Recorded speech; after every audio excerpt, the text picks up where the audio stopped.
you were one of the responsible kid in high school. I would say that, yeah. Your grades, you didn't get in trouble. You didn't fight anything. No, Really, yeah, Gary? no, I didn't fight. I did. That's what I'm saying. We had one-on-one. So we're gonna Let's rewind we're gonna it. rewind it back to 8th grade. Okay. And now when I first went back, went back to my mom. So I'm down in South Georgia. Georgia. And Specific. Where is this place called Fitzgerald, Georgia. Oh, so my never mom, heard of it. Yeah, my mom still lives down there. Okay. So I'm going to school. I'm a new guy. I don't know anybody in town, and I remember, I go to PE, and these two guys, they're friends, and of course, they find me one day because I'm wait. I think it was probably during either early morning before the bell rung to go into class, and I was in this little corridor waiting for the bell to ring,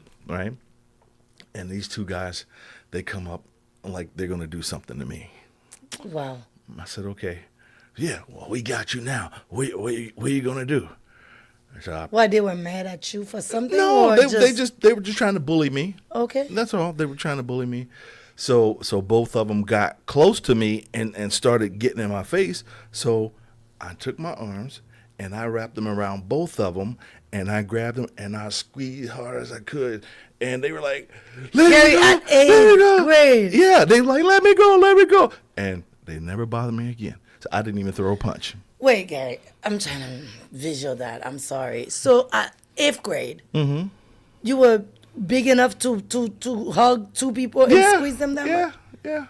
I'm trying to visualize. Yeah, I was 13 years old. I was not 6 feet tall yet, but I was. But you were solid. Yeah, solid, pretty solid guy. So yeah, so I did that, and matter of fact, I just. So did you get in trouble in school? Because I know at that time, no. People used to get in trouble for things like that. Nope, I did not get in trouble, and so recently.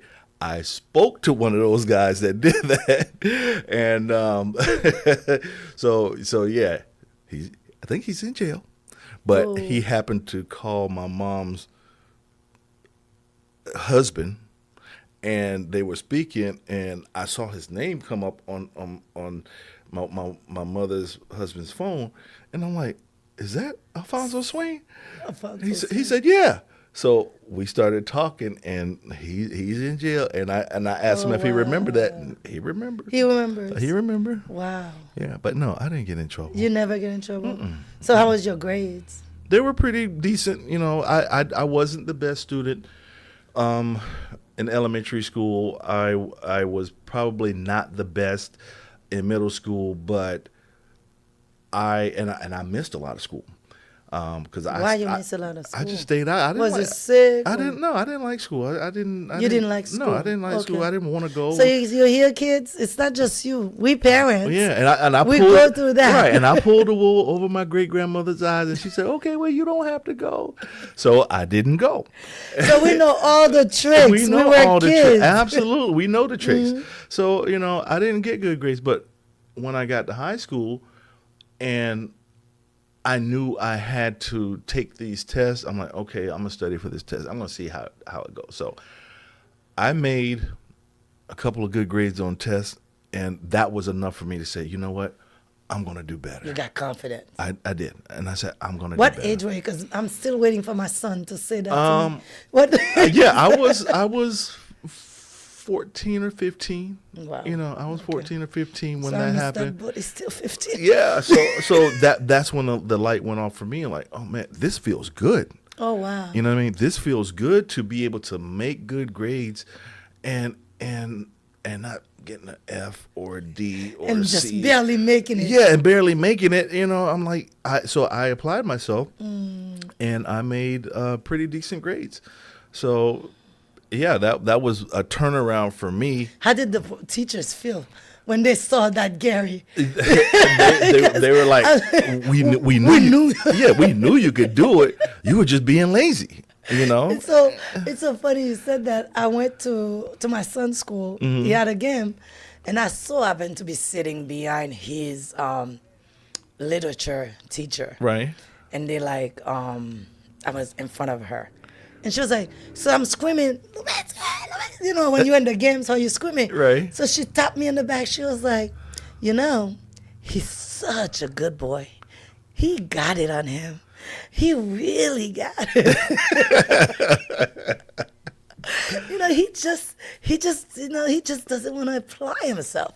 I know if he apply himself. So listening to you, I'm like, okay, there's hope. Yeah. There's hope. Yeah, absolutely. Absolutely. So, I mean, you have to.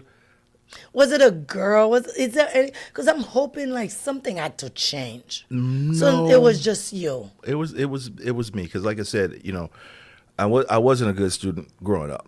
I really wasn't. But when I got a taste of what good grades felt like, I'm like, I wanted more of that. You know. So and of course, I think I also realized that, you know, in life, I'm not going to be able to go anywhere unless I have a pretty decent education. And you realized that at 15, 16. Yeah. Okay. Yeah. And then, of course, you know, great grandma always said, you know what, you need to always have respect and manners. And she always said, manners would always take you further than money will. Ooh. She always said that. So that's a good advice. Yeah. So, if you that's had, probably why I didn't get in trouble. Cause what did she say? She Respect? said, yeah, respect and manners Respect and will manners. take you further than money ever will. Ooh, Yeah. that's a good one. Wow. And then that kind of help you shape your life? Or I think so. You just Yeah. hear it a lot?